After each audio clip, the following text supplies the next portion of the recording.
Hey everyone! Welcome back to Smart English Talk, your daily English practice. I'm Emma. And I'm Jack, and we are genuinely happy to see you again. Whether you're studying English seriously Or pretending to study while holding your phone, we see you, we respect the effort. at least you pressed play. Exactly. And before we jump into today's topic, quick reminder, if this podcast helps you improve your English speaking naturally, follow it and share it with one friend who also wants to sound more fluent. Learning alone is good. Learning together is better. Okay, today's topic is interesting. Very interesting and slightly confusing. We're talking about Must. and have to. Two small expressions. Huge confusion. Why are they confusing? Because in many situations, they mean almost the same thing. Almost. But not always. And that not always is where English learners panic. Exactly. Let's start simple. Are must and have to the same? Sometimes yes, sometimes no. Very helpful. Thank you. Okay, explain properly. Both must and have to express obligation. That means something is necessary. For example, I must finish my work. I have to finish my work. Both sentences show that finishing the work is necessary. So if both mean necessary, what's the difference? The difference is emotional and situational. Explain that slowly. Must usually comes from inside you. Have to usually comes from outside pressure. Oh, yes. So must is internal. Yes, it's often your personal decision. For example, I must start exercising. No one forced you, it's your personal choice. Your brain decided. Exactly. Now listen to this. I have to start work at 9 a.m. That's not your choice. Correct. That's your company's rule. So have to feels like external rules or laws. Yes, very often. Example 1. I must study tonight. This means I personally believe it's necessary. Self-pressure. Yes. Example 2. I have to study tonight. Maybe there's a test tomorrow. External reason. Exactly. Okay, but sometimes both feel the same. Yes, in casual conversation, people often use them interchangeably. So are we overthinking? No, because in professional English, small differences matter. Especially in exams. And interviews. Another important point. Must often sounds stronger. Stronger how? More urgent, more serious. For example, you must wear a seatbelt. That sounds strict. Like a rule. Yes. Now compare you have to wear a seatbelt. Still necessary, but slightly softer. Interesting. So tone matters too. Let's make it practical. Yes. Situation 1. Doctor speaking to patient. You must stop smoking. Very serious. Because it's strong advice. Now imagine government rule. You have to pay taxes. That's law. Exactly. Let's talk grammar. Yes, because structure changes. Must is simple. Subject plus must plus base verb. I must go. She must finish. No change. Always must. Yes. But have to changes. I have to go. She has to go. They have to go. So we conjugate have. Exactly. So this is where many learners make mistakes. Yes, negative form is very different. Listen carefully. Must not or mustn't means prohibition. It means something is not allowed. For example, you must not smoke here. That means smoking is forbidden. Exactly. But listen to this. You don't have to come tomorrow. That means it's optional. Yes, not necessary. Huge difference. Very big difference. Imagine your boss says you don't have to stay late. That means you are free to leave. But if your boss says you must not stay late, You are not allowed to stay. completely different meaning. Wow, that's important. Very important. Let's practice. I'll say a situation. You choose must or have to. Ready? Ready. You feel sick and decide to visit a doctor. I must see a doctor. Good. Personal decision. Now, the law says drivers wear helmets. Drivers have to wear helmets. Correct. See, you're improving already. In daily conversation, which one is more common? In daily conversation, have to is more common in American English. And must? Slightly more formal or serious. So if I say to my friend, I must leave now, It sounds dramatic. like I'm in a movie. Yes, many native speakers would say, I have to go. More natural. Let's summarize clearly. Must equals strong obligation, often internal, serious tone. Have to equals external obligation, rules, laws, common in daily speech. Negative must not equals prohibited. Don't have to equals not necessary. That negative difference is the most important. Yes, if you understand that, you're already ahead. All right, now things get serious. Yes, because in part 1 we covered the basics. Internal versus external obligation.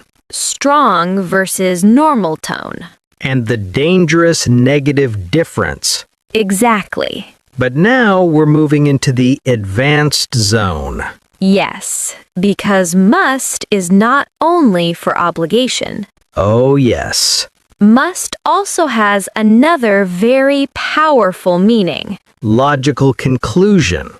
Exactly. Okay, explain slowly. When we use must to show logical conclusion, we are not talking about obligation. We are talking about deduction. Meaning, When you are almost sure something is true based on evidence. For example, the lights are off. They must be asleep. so you're guessing but strongly. Yes, it's a strong guess based on facts. Another example.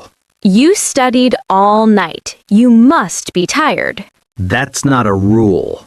No, it's logical thinking. Can I say you have to be tired? No, Why? because have to is only for obligation, not for logical conclusion. So this sentence is wrong. She has to be at home when guessing. Yes, if you mean guessing. Correct version, she must be at home. Ah, that's a big difference. Very big. Let's act a small scene. Okay. You knock on someone's door, no answer. The car is not there. What do you say? They must not be home. Perfect. Not don't have to. Never. Okay, now what about the past? Yes, this is where many learners get confused. There is no past form of must for obligation. Wait, what? We don't say musted. Obviously. So for past obligation, we use had to. Example. I had to work late yesterday. So yesterday equals had to. Yes, you cannot say I must work late yesterday. That sounds wrong. Because must doesn't have a normal past form for obligation. Wait, I've heard must have. Yes, that's different. Must have plus past participle is for past deduction. Explain with example. You didn't answer my call. You must have been busy. So I'm guessing about the past. Exactly. Another example. The ground is wet. It must have rained. That's logical conclusion about the past. Perfect. Present obligation. I must finish. External rule. I have to finish. Past obligation. I had to finish. Present deduction. She must be tired. Past deduction. She must have been tired. Now it's getting clear. Yes, step by step. What about questions?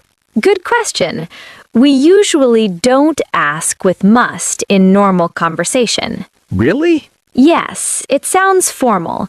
Instead of asking, must I finish this today?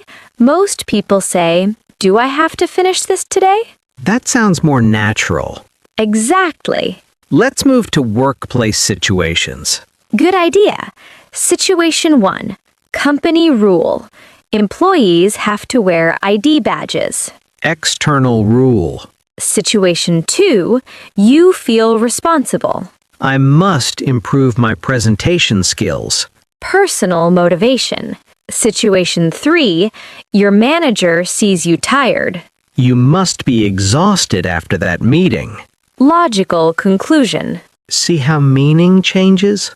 Let's repeat this because it's dangerous. Listen carefully. You mustn't park here. Prohibited. You don't have to park here. Optional. If you confuse these two in real life, it could cause problems. Big problems. There is also emotional strength. If a mother says, you must call me when you arrive. That sounds serious and caring. If she says, you have to call me when you arrive. Still serious. But slightly less emotional. Interesting. Must sometimes carries emotional intensity.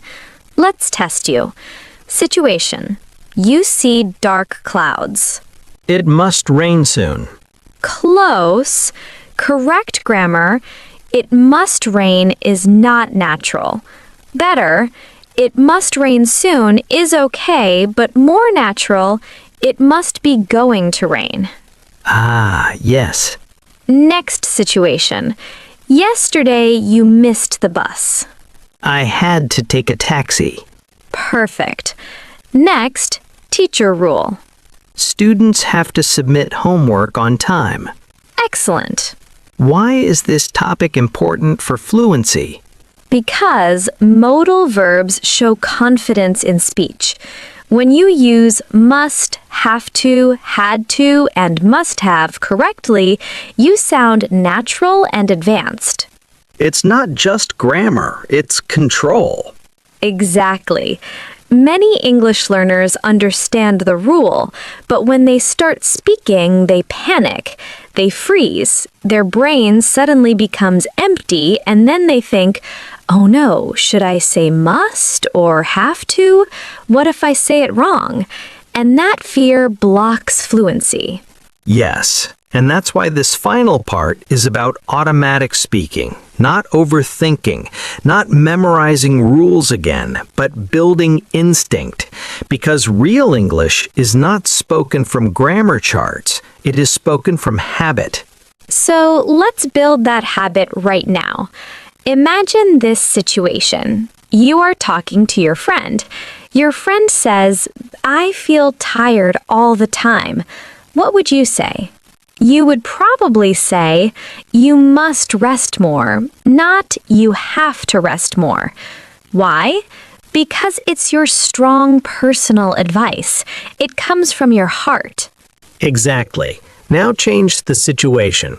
Your friend says, my company says I need to submit a medical certificate. Now you would say, oh, then you have to go to the doctor. Because it's an external rule. The company requires it. Feel that difference. One is emotional, one is structural. Good. Now let's go deeper. Sometimes learners use must everywhere because it feels simple, but native speakers don't overuse must. They often prefer have to in daily conversation because it sounds more natural and less dramatic. For example, I have to wake up at 6. Very natural. I must wake up at 6. Possible, but stronger, more serious, like a promise to yourself. Yes, so tone matters. If you say, I must stop eating junk food, it sounds like determination. But if you say, I have to stop eating junk food, it sounds like maybe the doctor told you. Same action, different energy. Now let's practice something powerful, logical deduction. This is where many learners forget that must has another meaning.